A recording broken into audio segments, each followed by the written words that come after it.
Assalamualaikum warahmatullahi wabarakatuh. Waalaikumsalam warahmatullahi wabarakatuh. Semoga Al-Imam Ibnul Qayyim, Ustadz, eh, tim keluarga dan semua kaum muslim mendapatkan rahmat, keberkahan, kebahagiaan di dunia akhirat. Amin ya rabbal alamin. Begitu juga dengan yang bertanya. Afan, Ustadz ingin bertanya, tahun lalu saya mendapatkan ujian dari Allah. Ada tumor jinak di payudara saya. Lalu saya putuskan untuk operasi. Alhamdulillah Allah sembuhkan. Dan setelah itu selama beberapa pekan ternyata ada benjolan lagi. Lalu saya masih berusaha ikhtiar dengan cara lain. Dan qadarullah sampai sekarang Allah belum beri kesembuhan. Dan terkadang saya berpikir untuk operasi lagi. Tapi Anda juga malu dan lain-lain. Karena dokter di daerah Anda mayoritas laki-laki. Apakah Anda harus sabar untuk ikhtiar dengan cara selain operasi? Atau Anda operasi saja ya Ustadz? Jazakallah khairan atas arahan dan ilmunya Ustadz. Ya terima kasih. Masalah-masalah pelik loh jamaah sekalian. Ini sebagai ini aja ya,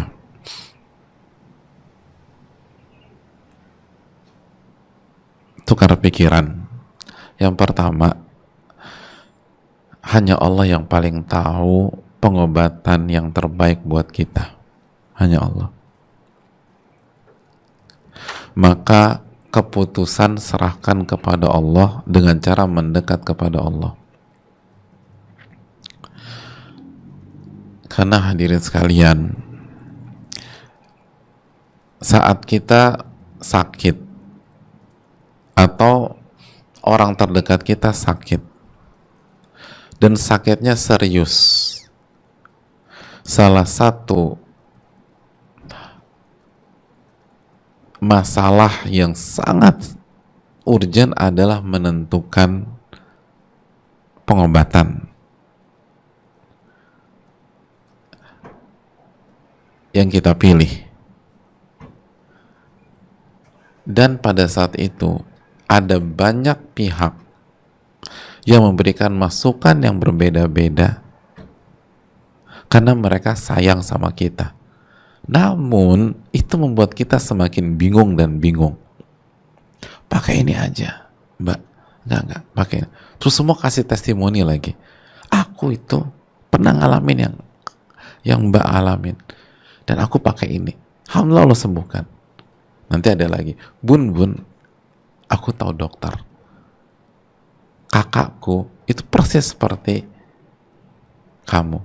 Dan Alhamdulillah Allah sembuhkan dengan dokter tersebut. Nanti ada yang bicara. Dan semuanya beda-beda dan nggak bisa digabungkan. Dan itu masalah yang banyak dialami oleh kita pada saat kita punya penyakit serius. Dan juga apalagi dengan tumor. Ini kan nggak bisa coba-coba. Sekali kita buat keputusan biasanya harus kita jalani. Kalau pindah di tengah jalan itu justru seringkali tidak produktif dan bisa jadi kontraproduktif. Oleh karena itu hadirin Allah muliakan, yang harus kita renungkan sekali lagi, serahkan kepada Allah.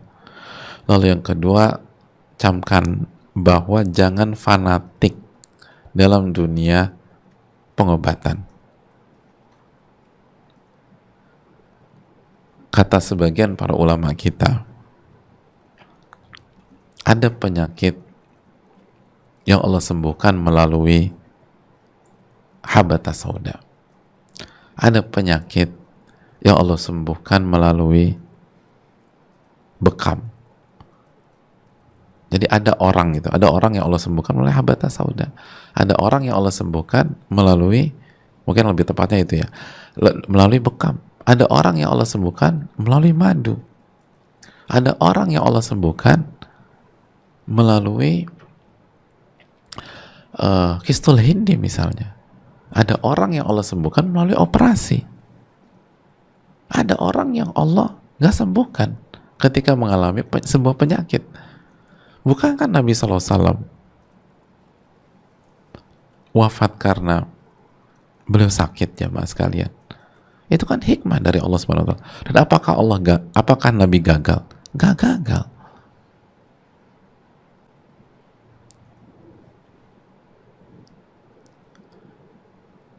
Karena kan beliau sakit dan kondisi beliau turun terus. Padahal beliau mengatakan tentang habata sauda, beliau mengatakan tentang madu, beliau yang menjelaskan tentang bekam. Itu artinya apa jemaah sekalian? Artinya bahwa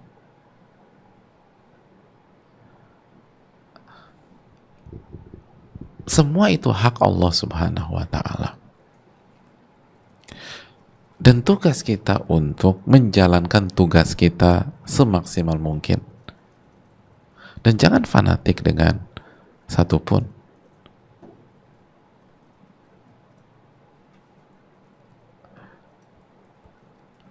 Lalu juga hadirin Allah muliakan, dan keberhasilan bukan kesembuhan. Itu juga poin yang perlu kita camkan. Ketika seseorang tidak sembuh dari sebuah penyakit, bukan berarti dia gagal. Dia gagal itu jika dia tidak bertakwa kepada Allah pada saat dia sakit. Itu yang buat dia gagal. Adapun kalau orang sudah bertakwa, lalu laqadarallah, Allah nggak sembuhkan, maka dia berhasil di sisi Allah sebagaimana Nabi SAW berhasil di sisi Allah. Jadi jangan terlalu fokus pada harus sembuh, harus sembuh. Nggak ada perintah harus sembuh.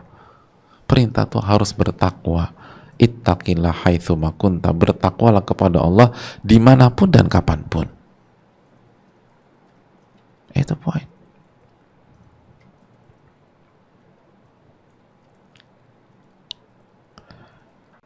Itu hal yang perlu kita camkan.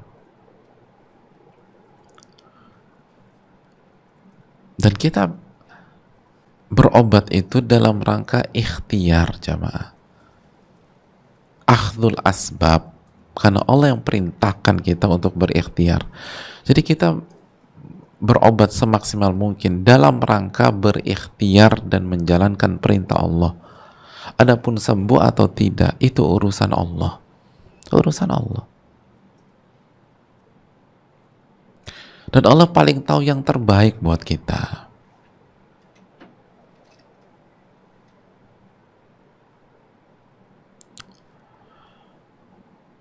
Allah yang paling tahu yang terbaik buat kita.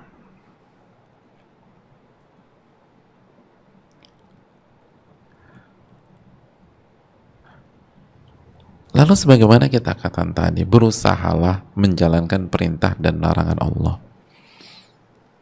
Kalau dalam konteks yang bertanya, salah satunya coba berikhtiar cari dokter wanita yang bagus. Kalau tidak ada di daerah kita, coba cek daerah lain. Berjuanglah menjalankan perintah Allah Subhanahu wa Ta'ala. Kecuali kalau nggak ada lagi ya, kecuali kalau tidak ada lagi. Tapi coba jujur dulu berjuang, jamaah. Lalu yang terakhir, yakinlah bahwa salah satu pengobatan terbaik, bahkan ini yang terbaik, adalah iman dan berzikir kepada Allah Subhanahu wa Ta'ala. Karena Allah yang berfirman dalam surat Al-Isra ayat 82, "Wa nunazzilu minal Qur'an ma huwa shifa wa rahmatun lil mu'minin." Dan kami turunkan dari Al-Quran ayat-ayat sebagai pengobat yang Allah akan sembuhkan dan sebagai kasih sayang dan rahmat kepada, untuk siapa? Untuk orang-orang yang beriman. Bukan untuk semua orang, tapi hanya untuk orang-orang yang beriman. Ini menunjukkan Al-Quran adalah obat, tapi bagi orang yang yakin dengan Al-Quranul Karim, yakin dengan Allah Subhanahu wa Ta'ala. Makanya Syekhul Islam itu jamaah, itu ketika sakit,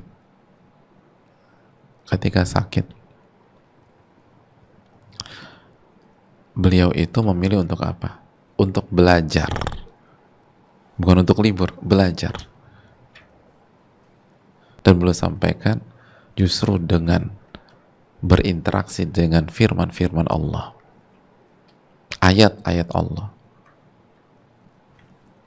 Allah berikan kesembuhan kepada saya.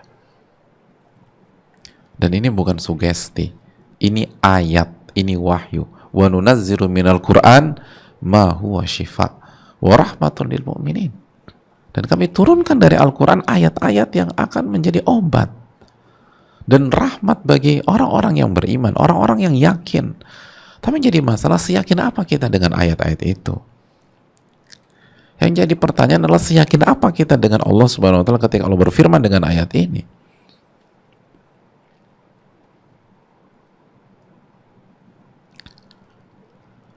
Wallahu taala alam bisawab.